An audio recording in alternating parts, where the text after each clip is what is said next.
राहु और गुरु द्वारा निर्मित योग पर चर्चा करेंगे, जिसका नाम होगा अष्टलक्ष्मी योग। अष्टलक्ष्मी योग यानी नाम से ही स्पष्ट और प्रतीत हो रहा है कि ये शुभ योग में है और ये एक उत्तम योग है। तो देखिए, जैसे कि राहु जो है ये छाया ग्रह हैं, और ये कुंडली में इनका कोई स्थान बर्थ चार्ट में नहीं होता है, ना कोई अस्तित्व होता है, ना कोई जगह होती है। ये अतः जिस राशि में होते हैं, भाव में होते हैं, ठीक उसी के अनुसार और उसी के स्वरूप में अपना फल भी देते हैं। राहु जब भी छठे भाव में स्थित होंगी और केंद्र में गुरु होते हैं, तो इस कंडीशन में अष्टलक्ष्मी योग का निर्माण होता है। अब चलिए देखिए, पहले हमें केंद्र भाव को समझना होगा। पहले केंद्र भाव क्या है जी? कि ज्योतिष क्या है? ज्योतिष वेद का नेत्र है, चक्षु है, चाक्षु से विद्या, परा विद्या, अलौकिक है, जो कि ऋषियों द्वारा दिया हुआ वरदान है, जो कि सत्य है, शाश्वत है। देखिए, ज्योतिष को समझने में हमें थोड़ा सा हिचकिचाहट नहीं करनी चाहिए, क्योंकि देखिए, जीव के साथ जो पहला ऋण होता है वह ऋषि ऋण ही होता है। तो जब हम ज्योतिष को समझेंगे और ऋषियों द्वारा दिया हुआ ज्ञान को अनुसरण करेंगे, फॉलो करेंगे, तो हम इसी ऋषि ऋण से मुक्त भी होंगे। इसलिए हमें इन चीज़ों को गहराई से समझना चाहिए और इसमें रुचि भी रखना चाहिए, क्योंकि ये सत्य है, शाश्वत है। तो चलिए अब हम सूत्र की तरफ बढ़ेंगे। देखिए, ज्योतिष में राहु नैसर्गिक पापी ग्रह के रूप में माना जाता है। इस ग्रह की अपनी कोई अस्तित्व नहीं है, कोई राशि नहीं है। ये जिस भाव में होते हैं, जिस राशि के साथ होते हैं, ठीक उसी प्रकार अपना फल भी देते हैं। तो इस सूत्र के साथ कंडीशन जो है, देखिए, राहु का प्लेसमेंट आपके कुंडली के षष्ठ भाव में हो, और केंद्र भाव, देखिए पत्रिका जो है इसमें केंद्र भाव प्रथम भाव है, ये चतुर्थ भाव सप्तम और दसम, इन्हीं भावों में केंद्र के चारों भाव में गुरु कहीं भी प्लेस हो और राहु षष्ठ भाव में हो। जैसे कि प्रथम भाव से अब एंटी क्लॉक जाएंगे तो 6 भाव आगे यानी षष्ठ भाव होगा, यहाँ पर राहु का प्लेसमेंट होना चाहिए।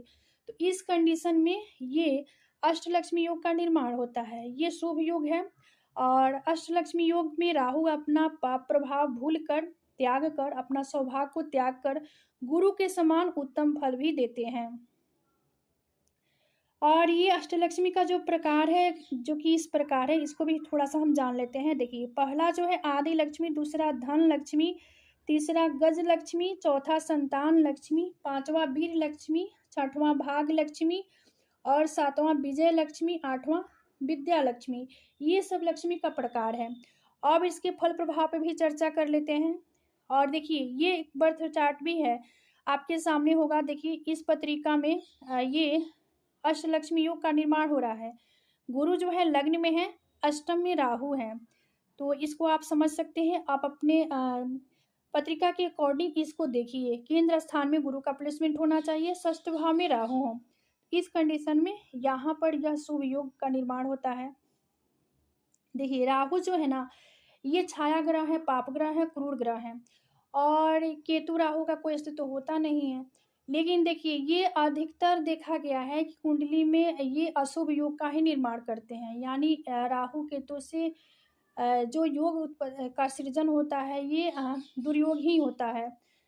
जैसे देखिए, राहु जब भी सूर्य चंद्रमा के साथ होते हैं तो यहाँ पे ग्रहण योग का निर्माण करते हैं। वही गुरु के साथ होते हैं किसी भी भाव में, 1 से लेकर 12 भाव में कहीं भी होंगे तो ये गुरु चंडाल योग का निर्माण करते हैं। वही शुक्र के साथ होंगे तो लंपट योग बनेगा, बुध के साथ होंगे तो जड़ योग बनाएंगे, और ये मंगल के साथ होंगे तो अंगारक योग का निर्माण करते हैं।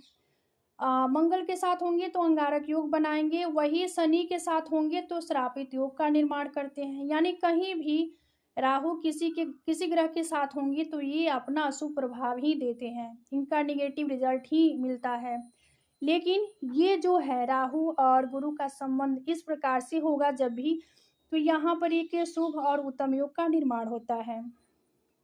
अब देखिए, अष्टलक्ष्मी जिस भी पत्रिका में होगा तो ऐसे व्यक्ति ईश्वर के प्रति आस्थावान होगा, यानी धर्म कर्म में रुचि रखने वाला होगा, और धर्म अध्यात्म से जुड़े कार्य को भी करता है।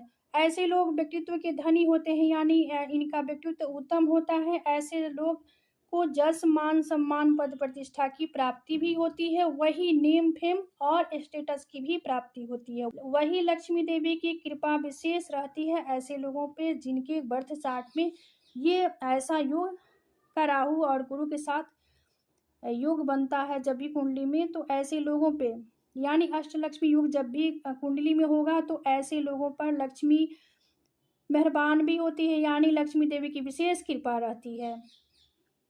तो ये देखिए, ये कुंडली में जब भी होगा तो शुभ फल ही देने वाला योग है। तो इसको अपने बर्थ चार्ट कुंडली में देख सकते हैं, इसको समझ सकते हैं। तो ये था अष्टलक्ष्मी पे चर्चा। तो आज का विषय यही समाप्त होता है। मिलते हैं अगले वीडियो में एक नए विषय वस्तु के साथ। तब तक के लिए धन्यवाद।